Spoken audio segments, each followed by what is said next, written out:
How you doing, everybody? It's Wardy here, and we're back at it with another jam-packed Big Mets update segment to get into, that being April 17th, 2025, but I'm recording this the day prior as the Mets sadly lost their latest series there to the Minnesota Twins by a final score of 4-3 in extras, and we broke that all down to a T in our previous post-game segment, so make sure to check that out in case you guys haven't already there on the platform. But today, we have a lot to get into leading into the matchup against the Cardinals. We have plenty to get into on the Jeff McNeil front, as it looks like he might just be more of an outfielder than ever before for this Mets team. We're also going to get into everything going on there with Acuna, Brett Baty, Ronny, Mauricio. What is the latest on him, as we have a key update to get into? Francisco Alvarez continues to impress and look strong in his rehab stint. How long will it be before he returns to this Mets team? Brandon Sproat, Jonathan, and plenty others in our prospect report. And we're pairing this with a great conversation, having to do with a lot of these topics with a very special guest a little bit into the video. So I hope you guys enjoy this one. It was a lot of fun. But folks, hit that like and subscribe button as your first chime in. Let me know all your initial reactions in the comments down below to everything that we're about to break down, especially on the Jeff McNeil, Acuna, Brett Baty front, etc. And thank you guys so much in advance for doing exactly that. Folks, the Mets season has officially started, which means it's time to shout out our amazing sponsor here at SeatGeek, because not only are they going to have me covered, but they're going to have each and every one of you covered with all of your ticketing needs throughout the course of the 162. Because it's one thing to be the #1 rated ticketing app with over 28 million downloads and 70,000+ active events to choose from, whether it's Mets games, different team games, whether you're looking at concert tickets, comedy show tickets, anything ticket related, SeatGeek has you covered. And just to give you guys further proof, I have been utilizing SeatGeek well before we actually had them here as a ticketing sponsor. And the best part of it all, everybody, is that they have a grading scale, a true system in their app that's limited on the best in the game, in my humble opinion. As you guys see beside me, we're going to take a look at some future Mets games, specifically against the Philadelphia Phillies right around mid to late April. And as you guys see the ticket prices, you see a range of 1 to 10 on the scale, meaning how good it is for a bang for your buck, and a color coordination scale, meaning if it's green, that you should really definitely get those tickets because it's a great bang for your buck. And if it's red, if it's more in the rating of 1 to 5, they're probably overpriced, and you could probably do better elsewhere, still in the SeatGeek gap, but somewhere else when you're looking to acquire tickets in said app. So that's what I love so much about them. They make it so easy, so simplistic to give me a great idea as to what I should be pouncing on, especially when some awesome deals present themselves throughout the course of the 162 there in the SeatGeek gap. So what does this mean, everybody? It means that if you haven't already, you got to check out our awesome friends, because they're going to have you covered, again, with Mets tickets or whatever you need ticket-wise throughout the entire course of the year, which is why I implore each and every one of you, if you haven't already, to check out our amazing promo code at WardyNYM by clicking the link down below the description of this video. Shout out to SeatGeek, as always, for being an amazing sponsor on the platform, everybody. But seriously, use WardyNYM as your promo code. Once you click it, it's hyperlinked too, so if you have the app downloaded, it's going to tell you automatically that that percentage was added, and you're going to get some money off your next ticketing purchase, all thanks to our awesome friends here at SeatGeek. Shout out to them once more. We appreciate them greatly. Okay, folks, so for topic number 1 today in our latest Big Mets update segment, it's a topic that is not in the title, nor is it maybe even in the thumbnail, but depending on if I'm able to fit it or not. But it's an interesting one and kind of a controversial one. And when I say controversial, I don't think it's personally controversial, but I know that in how fan reaction is with this Mets fan base, that goes in hand with why it is. And here it is, everybody. You guys may have seen this already, but yes, Francisco Lindor has officially been named team captain of the 2026 WBC club for Team Puerto Rico. Very exciting. As someone who was advocating heavily for Lindor in the WBC back in 2023, I have his jersey as well. I was looking for it, but I gotta find it. I do in fact have it, and I'll be repping that for him there, and I will hope to attend at least one of those games there for the WBC, especially if they're back in Miami. This is right during the heart of spring training, and I usually pair that with my spring training trips, just like I did a couple years ago. I saw Lindor team captain there for Puerto Rico, and PR face off against Team Venezuela, including guys like Anthony Santander. And Venezuela won that game, but it was an absolute electric factory in Miami the entire time, and I had nothing short of an absolute blast. The best, far and away, best experience I've ever had as a baseball fan. And that's saying a lot, because I've been to some really exciting Mets games, but the fan base was just different when you have true die-hard baseball fans representing their country and really taking great pride in that. It's very special and it's different. And the reason why I bring up the fact that it's controversial is not in the sense that Lindor is doing anything wrong, but in the sense that there are Mets fans that have the PTSD kicking in right away, thinking that, oh my goodness gracious, we know what happened and with Diaz a couple years ago, we don't want to see anyone else get hurt. And I 100% understand not wanting to see your favorite players on your favorite team get hurt when they're not even playing for your active team. I 100% and respect that belief. At the same time, however, what I don't respect are fans that go the lengths, and I know this is some of you guys watching this right now, that believe that these players should not at all represent their country because of the fact that it is not their actual team that they're being paid for in the major leagues. So what's the point? And while I understand the concern on the liability aspect to a degree, and a guy like Lindor, after seeing Edwin Diaz go down, here are the facts. Edwin Diaz's knee injury was something that was more than likely going to be sustained at some point throughout the course of the season. He already had a wear and tear on that knee from my understanding. Secondly, that was a fluke situation, is not a commonality, and we shouldn't view that as the end-all be-all like every other player in the WBC got hurt when it was far from the case. Mind you, Francisco Lindor had a very good 2023 season for the Mets when they were putrid, all things considered, and it wasn't because of him playing the WBC that they didn't have the run in 2023 that they were otherwise hoping for. So, and the most important factor out of this entire conversation is that to represent your own country is something that we can't even comprehend as baseball fans. Unless you have actually been in their shoes, you guys don't understand the importance of it. For many players in today's game, and they have said this, you can ask them, especially when we look at a lot of players that are representing, whether it's Puerto Rico, whether it's Dominican Republic, Venezuela, Japan, obviously, with all the Nippon Pro Baseball League stars, and then now the MLB stars that being in Ohtani, Yamamoto, Sasaki, etc. The point I'm trying to make is a lot of these players view this as not as important as the World Series, but maybe even more important than the World Series. And you may not be in agreement with that exactly, but I'm just relaying that here, folks,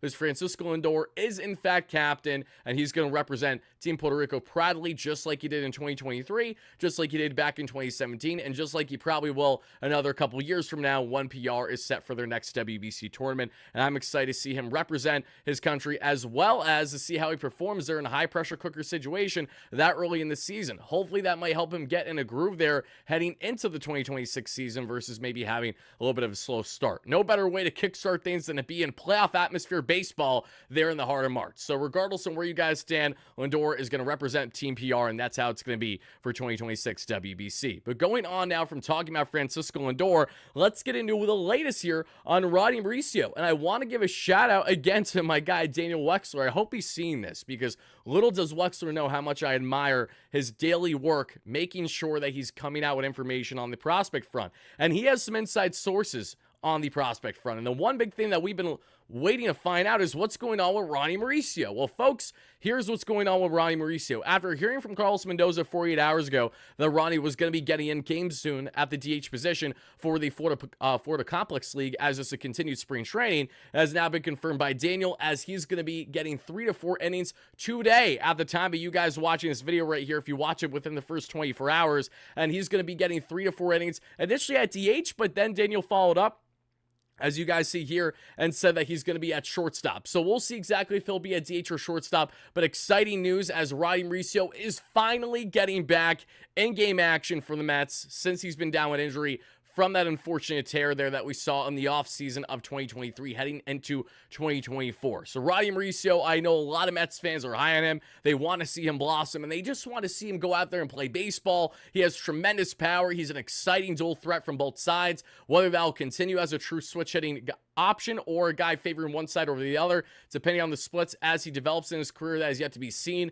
But a lot of exciting raw tools and ability with Ronny Mauricio. We saw that. We got the glimpses, and I met Ronny on multiple occasions in spring training a couple years ago, and also there at Amazing Day. I took a photo with him as well. Ronny's a great guy, a towering guy for a short schmuck like me, and needless to say, I'm really looking forward to seeing him back in game action and seeing what those results are going to be. And speaking of results, everybody, a man in rehab that we've all been wanting to find out the latest on, let's talk here on Francisco Alvarez, folks, because Francisco Alvarez looked really, really good in his latest rehab outing. He had himself at least one hit that I'm going to show you guys in a second, along with what you guys can see right here, which was a fantastic job by him to throw out not one, but 2 runners there for the Rumble Ponies facing off against the Fightin' Phils of Reading. That was one throwout. Here is the other throwout that you guys see by Alvy, right on the dime, on the money. Loving that defense from Alvarez, because one of the gripes that we've seen with Alvy, at least the past year plus, has not only been his consistency on the health front and the bat, but also defensively, it's fluctuated quite a bit because of him getting beat up a lot constantly back there,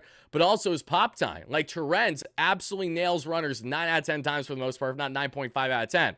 Alvarez wasn't as impressive as one would think there, throwing out guys at second last season. Terrence was the better between the two. So it's going to be interesting to see how Alvarez fares this year. Defensively, with obviously blocking balls, calling games, which we know he can do very well for a young catcher that already has so much potential, and I think it's going to blossom into something special here in the National League, hopefully as soon as the season again. But great stuff by Alvarez. And then let's look at what he did offensively, everybody. He got in on the hit parade. This was after Jet Williams ripped himself a double to drive in a run. We would see Alvarez go opposite field with the 2-run single, and that unfortunately was not enough to win the ball game in that matchup between the Fightin' Phils and that being and the Binghamton Rumble Ponies. But we will talk more there on the prospects in just a second, folks, because before we deep dive a little bit more on the prospect front, let's also get into what is happening with Jeff McNeil, because I'm sure many of you guys clicked this video saying, I'm sorry, McNeil's doing what? Yeah, and I had that initial reaction as well when I saw from Carlos Mendoza. So without further ado,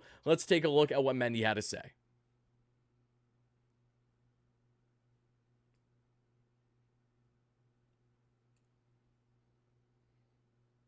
Neil, the plan is, what, one more game in St. Lucie? Well, I mean, it depends on the weather. Yeah. He's off today. Yeah. He had a good day yesterday. Felt good. I think he went 1 for 3, but I think it was 108 off the bat. Okay. That's a good sign, especially when you're dealing with an oblique injury. He's off today. He's scheduled to play. He's going to play center field tomorrow in Port St. Lucie. So this is nothing new for him. He's played there before, but we wanted to take advantage of this opportunity in the minor leagues. He's on board with it, so he'll get a game tomorrow in center, and then see where we at. He might stay there because of the warm weather, or he might come up to New York. We'll check on him, and then we'll send him whether it's AAA, AA. We'll see. Is that something you'll think about when he returns, giving him an occasional turn in center? Well, I mean, there's a reason why we're doing it. Right. You know, like I said, he's done it before, but we also got Acuna, we got Tyrone. We just felt like, since he's down there now, why not use this opportunity to get him some. It is clear as day that Carlos Mendoza and David Stearns are not comfortable with their current center field being led by just Tyrone Taylor, with Jose Siri now down for injury for the next couple months. And even though a guy like Jose Asgar will likely be the immediate call should they call up someone on the offensive end, but there's a reality where the Mets may try to stay in-house here, and because of this, that means that Jeff McNeil's going to get some center field reps. Now, do I have some concerns on the idea of McNeil, Nimmo, and Soto being one of the worst defensive outfields in the National League? Yeah, there's a reality where that doesn't look too good. But at the same time, McNeil doesn't play poor defense in the outfield when he's usually out there, but the idea of him having full range in center is something where naturally I could see a decent amount of hiccups. But why are the Mets going to lengths to have a guy like Jeff McNeil get center field reps now? It is clear that not only are they uncomfortable with just Tyrone commanding the bulk of time there, but I think it's also clear that even with Mendoza mentioning Acuna, seeing how well he's played at second base so far this season, another strong game for him this past night there, even though the Mets lost. He had that game-tying RBI single, just ripped past the infielders there on the left side, which was huge to see. And we know he's a base-stealing threat, stole a bag like he's doing it every single time out there. Great defense at second, diving out constantly. What isn't Luis Angel Acuna doing right for the Mets right now, right? And because of that reason, they probably don't want to deviate too much from Acuna in a rhythm right now. So between Acuna playing really well at second base and between the current status that we have in our outfield configuration where Jesse Winker can play the corner, but you can't put him in center. Marte can play the corner, even though you really don't want him out there at all at this point in his career, but he can do it. And then at center, what are you going to do? You're going to put Brandon Nimmo there? I think the fact that the Mets aren't even really talking about this is telling that they don't want to do it, and I understand why with the health concerns that come with Nimmo, and for a guy that's been solely a left fielder for the past year and a half plus now. It just makes sense to keep Nimmo in the corner and then see if a guy that's an ultra-versatile player, the true utility option, and a guy like Jeff McNeil can platoon a decent amount of time between center and second base. that way provides more stability and more comfortability for Acuna to stay playing well and hopefully hot there at the second base position. And with Brett Baty, that's a big question mark as to what the future holds on his front right now, folks. But before we get into our special guest segment, let me leave you with this here on the prospect end, because we do have some key prospect updates to get into. As you guys see right here, Jet the Met Williams was having himself a strong game that we talked about a little bit earlier. He had himself that RBI double off the wall there opposite field. When we talk about center field options, Jet Williams is a guy to keep an eye on this year. Both him and Drew Gilbert. Drew Gilbert, as we know, is now moving up to AAA in his rehab. That is fantastic news. So we will see him in game action as soon as later today. So in our Big Mets update segment, a day from now, you guys will see me talking about how Drew Gilbert fared, as well as how McNeil looked there in center field. And to go back to Alvarez just for a second, timeline is clear that it's not going to be much longer for him to be out with this Mets team. I expect both Alvarez and McNeil back up with the Mets within the next week or so. What exact day, that has yet to be seen, but I'm looking forward to it, and I'd imagine that'll probably be at some point during this homestand. Hopefully, again, if not in the beginning, but then obviously towards the tail end against the Philadelphia Phillies next week. But on the prospect end, not only did Jet Williams look good, speaking of the Rumble Ponies, let's also take a look at how Jonathan fared. Because Ton went 5 innings of 6 hit, 3 earned run, 2 walks, 6 strikeout ball, 84 pitches, 57 strikes. He labored a bit early in this outing that we saw Ton, but as he got more in a groove with the game, that was certainly looking better for him. So Ton, we know, skyrocketed in the minor leagues last year, and he feels like one that won't last too long there in AA before moving up to join guys like Brandon Sproat that we're talking about here shortly in the video, and others there at the AAA Syracuse level. Ton, not a terrible outing, not his sharpest outing either, but that's okay. You're not going to have the best ones every single time out there, but that's what we got from Jonah. He now currently sits at a 6 ERA so far in AA this year, but it's early, and I'm not too concerned. I firmly believe that he'll get in a groove. 6 strikeouts if I didn't mention that already. Speaking of the offense in this matchup, the 7-4 loss for the Rumble Ponies to the Fightin' Phils, we saw Mr. Nick Morabito rip himself not 1 but 2 doubles. Love that for Morabito, who was the Mets Offensive Player of the Year last year in the minor leagues. A great plate setter there, top of the order for the Brooklyn Cyclones. Now is batting between the second and third hole right now this year in AA for the Rumble Ponies. Great game for him. Ryan Clifford finally stepping up on the offense that you guys can see right here. Was really, really happy to see Ryan Clifford do something, because he's had a little bit of an underwhelming start this season, just in the sense he's been walked a lot, which isn't bad, but he hasn't been able to show too much of the power. He ripped an RBI double there that drove in Nick Morabito at the time. Clifford 2 for 4 with an RBI. Kevin Parada went 0 for in this one, and offensively, that is all she wrote, and pitching-wise, there's nothing else to really get into. So let's take a step back now and take a look at the Port St. Lucie Mets to see how they fared, because they did in fact win 5-1 over the Tarpons in this matchup.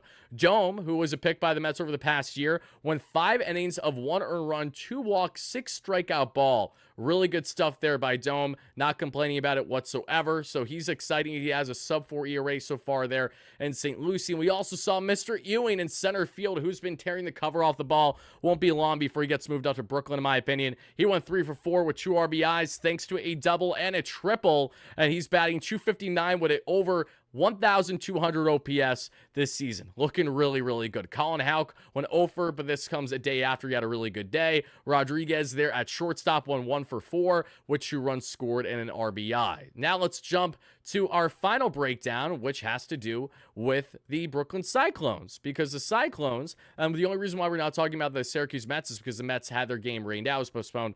They're not playing at the time of this video being recorded here, but the Cyclones lost their game 2-1. Not much to show offensively, just Jacob Reimer there at DH, 2 for 4 with a run scored and an RBI. Masquera there in left field went 2 for 3, and pitching wise, Hall went 5 innings of 3 walk, 7 strikeout, 1 earned run ball, so not bad at all. My guy Ammons, who I absolutely love, and Lambert, so these are the relievers that get me excited for sure there that we have in Brooklyn. Ammons went 1 inning of scoreless work. Very exciting prospect that the Mets really started to blossom last year. Ryan Lambert, who throws absolute gas, on 1.2 shutty, has a 1.8 year race so far in the minor leagues this season, folks. But without further ado, let's get into our special segment. Okay, folks, now here we are getting into a very special edition of this Big Mets Update segment for each and every one of you to check out, as I am joined by a good friend and a fantastic co-host of the WardyNYM Mets pod, that being, and yes, Samantha Croston. She also does a great job there doing local reporting as a sports director there in Syracuse, not just for baseball, but for all sports. So I'm really excited to get into this conversation as we have plenty of topics to get into. But first and foremost, Samantha, how are you today? I'm doing great, man. Thank you so much for having me. Definitely is feeling a little chilly up here today. I always say this is like one of my least favorite times to be living in Syracuse because they just don't have spring here. It quite honestly is just a three seasons kind of place. It goes from winter to summer, and turns out we're still in the winter part right now. Yeah, I mean, we got a cold front here where I reside in Pennsylvania the past couple days up until like a day ago, and that wasn't ideal. The wind had all my internet connection all messed up today at the time of recording this too, and I'm sure it wasn't ideal for you being out there doing the reporting, especially in Syracuse. So I commend you greatly for that. But thankfully, you could be nice, calm, cool, comfortable now. We're going to talk some Mets baseball. It's always a good thing, even though we're recording this right after the Mets lost their series against the Twins, but that's okay. We will live on. A lot of baseball to be had this season. But let's get right into this and begin with a topic that I know you've been excited to get into, that we talked off air about this, and that's what's going on with Luisangel Acuna and Brett Baty. As many of you guys know watching this has been the continued battle to see who is going to best the other there at second base, one, but two, ultimately, who makes more sense to actually stay on the roster, or can both stay on the roster with McNeil expected to return sometime over the next week span at the time of recording this one. Now, what we have seen from Luisangel Acuna at this point has been tremendous in my opinion, and that's why I've been absolutely boasting about him the past week and a half plus. Not only has he been a difference maker defensively every game that we've seen, making great plays at second, making diving stops there between second and first to help out Alonso, and also the base running. Every single time he's on the base pass, you know that he's going to be a base stealing threat. Currently the fastest player in Major League Baseball right now, the 99th percentile in sprint speed per Baseball Savant. Pair that with now batting 260, just under 700 OPS, another solid game there. Even where the Mets faltered, he had that key game-tying RBI when they need it most, late in the game in the 8th inning. Pair that then with Brett Baty, who got the surprise start over Mark Vientos again, but took advantage with a couple hits that we saw, some great defense, hitting for all fields. And this is also Baty, who had himself his first triple of his career a couple games prior in his last start there in the series finale against the Athletics. So when we evaluate Baty and Acuna, what do you like about them both? Which one do you like more? And ultimately, do you think that they can both stay on this roster with McNeil coming back? Well, I think to start with Baty, just to point it out, obviously being in Syracuse, I have talked to my play-by-play friends many a time who watch these guys every single day. All of them will tell you that it was clear that in Syracuse, Brett Baty always played much better than Acuna. And I always find that to be so fascinating because obviously time and time again, you see that ultimately doesn't translate. And I think that you need to be honest, and fans need to be honest with themselves about what it is that they're seeing. Listen, do I think that Brett Baty has potential? I absolutely do. And there's always been a part of me that really believes that were he to not be with the Mets organization, he's going to end up ultimately becoming a star, which is something that we've seen happen with players in the past. That being said, when he's here, I don't know if it's the pressure. I don't know if it's the bright lights. I'm not sure if it's the big market. I don't think that he plays up to his potential. And I know that, as of late, that's been a little bit different. But I'd almost go as far as to say that if you're keeping Brett Baty around for too much longer on the Mets, you're almost wasting everybody's time. I think, in my opinion, Acuna has won this job. It's not to say that you couldn't keep them both, but I'm not sure that at this point in time, it's ultimately necessary anymore. So I'm glad that you brought up the fact that Baty is pretty much boxed out. That's what we've had this thought process with how well Acuna's played over the past week and a half plus. And we heard David Stern say it, just over the past week or so from a great comment that Howie Rose shared with him asking the question, would you like to see one of these guys actually run away with the position before McNeil returns? And Stearns replied, I'd love to see one of them run away with it. So clearly there's an incentive to see the young guns, what they could do. That's why the Mets didn't bring Jose Iglesias back, even after Nick Madrigal went down with the first play he made and the final play he made as a Met in spring training. And now fast forward to present day, as we reach mid-April, we are in a good problem to have, in my opinion, because while Baty, yes, hasn't performed all that much, he is, to your point, performing better as of late. And if he continues continues that with his opportunity, it's a good problem to have on your hands if you're Carlos Mendoza, David Stearns, and this Mets team. But when we look at the importance of these batters and where maybe Baty makes less sense than Acuna, it really comes down to the versatility to a degree. Because while Baty has been toyed to a degree in the outfield and the corner field that we saw last year in Syracuse especially, he's predominantly a guy they're going to see across the diamond in the infield. Whereas Acuna, we know he's looked great at second base so far this season for the most part, but he also had a bulk of reps last year at the center field position. And clearly, Carlos Mendoza and David Stearns are trying to figure out what is the proper remedy to not have Jose Siri on the roster for the next couple months due to his unfortunate injury. So is Acuna a guy that could get himself some more center field reps? And if that happens, what is your thoughts about that as someone that actually saw it firsthand quite a bit last year reporting in Syracuse? Yeah, I mean, listen, I think to your point, the fact that he's versatile, he's faster, he's really young, all those are reasons why I would tally my vote in the Acuna category. That being said, as far as the should he play in center field, right now I'm inclined to say no to that. It's not because he is not versatile, because he certainly is. But I think when you have guys like McNeil and Tyrone Taylor who could feel that, who could at least fill that void for now, why not do that?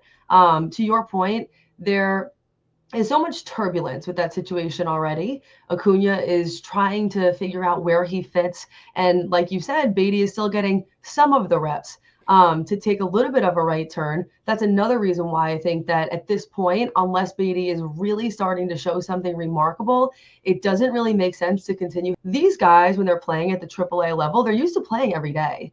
So by not getting that, by the continuous who's starting, who's playing, it gets in people's heads. And I really do think that it probably negatively impacts both of their performances. I know we can't see this, but you almost wonder if in a different world you could have seen Baty play the whole way through until now, or Acuna play the whole way through until now. Would that have positively impacted either of their performances? It's too hard to say, but that's why I say at this point, I think commitment is key. And for now, with Acuna and, just the situation and it being a little bit tumultuous, I don't really see a reason to move him away from where he's playing right now, as far as, maybe just allowing him a chance to get comfortable. I 100% agree on the comfortability aspect, because while, yes, he did get reps last year and a decent amount of them in center field, what was the bigger story with Acuna last year? It was the fact that he was underwhelming with the bat for the vast majority of the season. And you have to wonder if that was completely paired with the fact that he was hopping from the infield to the outfield last year. Whereas if he knows he's going to be predominantly at second base every single time that he gets a start, or he does get out there as a late game defensive replacement for games that McNeil does get the inevitable start at second base, because that will still happen, even if it's lesser now because Acuna is playing so well. So to your point, I 100% agree. And the case of Baty, I think if there's any argument to make to keep him on this roster, it has a lot to do with Jeff McNeil and playing center field that we broke down separately in this video that you guys either have heard already or are about to hear as soon as I'm done discussing this with Samantha. Because as we know, the Mets are trying to figure out those center field options, and if Jeff can at least be playable for a handful of games, however long that they need him there, and platooning with Tyrone Taylor, then that'll say, hey, do we really need a guy like Jose Azocar to be called up from AAA Syracuse when you already have your outfield configuration figured out? You have Jesse Winker, who could go in the corner outfield. You have Marte if you absolutely need him to, but again, if you absolutely need him to, I don't love that idea whatsoever at this point in his career, but I think the Mets still have enough to warrant that discussion and to keep these guys in-house while still giving them decent playing time. But in the case of Baty, if it's really going to be limited, it's probably best for him to be sent back down to Syracuse where he will get those daily reps. So going from talking about Brett Baty and the Luis Angel Acuna discussion, let's get into a bit more on the Syracuse Mets front, specifically Brennan Sproat, because obviously he took the league by storm last year in the minor leagues, went all the way from single A to AAA, and while he was fairly underwhelming at the AAA level, we know that that isn't something that hasn't been the case with the vast majority of Mets starting prospects in recent years. Guys like Blake Tidwell, Dominic Hamill, Mike Vassell, even though he's no longer in the organization, etc., just to name a few, who were initially heralded prospects for the Mets on the pitching end, have all had their fair share of struggles in Syracuse specifically. We're right around a 5.2 ERA so far throughout his first 10 or so innings. His first outing wasn't so great, his next outing was better, and his most previous one was solid as well, even though he didn't go beyond 4 or 5 innings. So my question to you is, especially as someone that got to see a little bit of Brennan Sproat towards the end of last season, What is most intriguing about him in your point of view? And secondly, what do you think is the proper path to actually get him to the bigs? Because if it wasn't for Griffin Canning being ready to go for Thursday's matchup against the Cardinals, there was a belief that Brandon Sproat could get the call for that spot start and take it from there. What's the most interesting thing about him? Not every player is honest about when they struggle, and he is. And I think that's a good sign. He actually has been quoted as saying, there's no secret that I struggled last year at this level, and I need to be better this year. I respect that. And I think, from a pitching mindset, the fact that he's able to admit that, be honest, be open with himself, if anything, fans should take that as a good sign. You mentioned it. Obviously, his last start was his best. The velocity is there. He can throw 99. He's at the point where he's refining his pitches. The last start was one of the best that we've seen. It hasn't been like that consistently. And you asked about his path. I think that one of the big things to just think about and consider here is that there are a lot of guys in AAA who have major league stuff for a short period of time. The thing that differentiates them, the AAA guys versus the guys that actually make it and become MLB players, are that they have MLB type stuff for long stretches of time. Whether or not that's going to be Sproat, that's what AAA will tell us, and it remains to be seen. But when we talk about his path, honestly, I am very relieved to find out that he is not going up to play with the Mets right now. I don't think he was ready. I don't think anybody here on the ground thinks he was ready. I'm not even sure if he thinks he's ready. That's not to say that we won't be seeing him in 2025, but I think his path to get there, or his successful path to get there and stay there, is a slow one, and that's okay. I think that he needs more time here to develop, and I honestly, truly believe that bringing him up would have been a mistake. He needs to find that consistency. And as David Stern said, going back to spring training, that is what they were looking for most. That's why they never really sniffed the idea of him cracking the rotation out of camp, even with all the injuries that happened, because we haven't seen him give us more than, say, 2 consecutive outings at the Syracuse level of being solid. And when, mind you, in both those outings, he still isn't providing too much length. Not that that's the end-all be-all in today's game, because now we're used to starters going anywhere from 5-6 innings, and we're grateful if we touch 7, which is what Kodai Senga did a couple nights ago, which was a relief to say the least. But for Brandon Sproat, who has a fiery fastball that he can touch at triple digits, obviously the off-speed and breaking stuff certainly plays up, but it's more on the shape of the fastball, and how he's been attacking those hitters is fluctuated. So what more seasoning, with more consistency that we see in AAA, it won't be long before he gets the inevitable call, because there's one thing we know about the Mets. Sadly, injuries are inevitable, especially on the rotation front. So I won't be surprised if their hand is forced again sometime this season, maybe even the first half, to consider bringing Sproat up. But the best scenario is that Brandon Sproat is called up either in the first or second half of the season. It's not as much because of injury, but more so because he played his way to this point, the same way that he skyrocketed through all the minor league levels for the most part a year ago. And speaking of the minor leagues, I think that's a perfect way to kind of put a bow on this by asking you, from your experience the past year plus, especially in Syracuse, along with just everything that you've been doing greatly with Why My Mets Fan Pod, I want to hear from you. What are some prospects that have stood out to you, especially on the Syracuse level, and some guys that you're expecting to either maybe crack the team as soon as this year, or just guys that we should be wary of and make note of as we head into either the remainder of this season and then 2026? Yeah, there are a couple of people I want to list, but it's, for different reasons. Drew Gilbert is somebody who I was thinking about when you and I were discussing this earlier. He just completed a rehab assignment because of a lingering hamstring injury.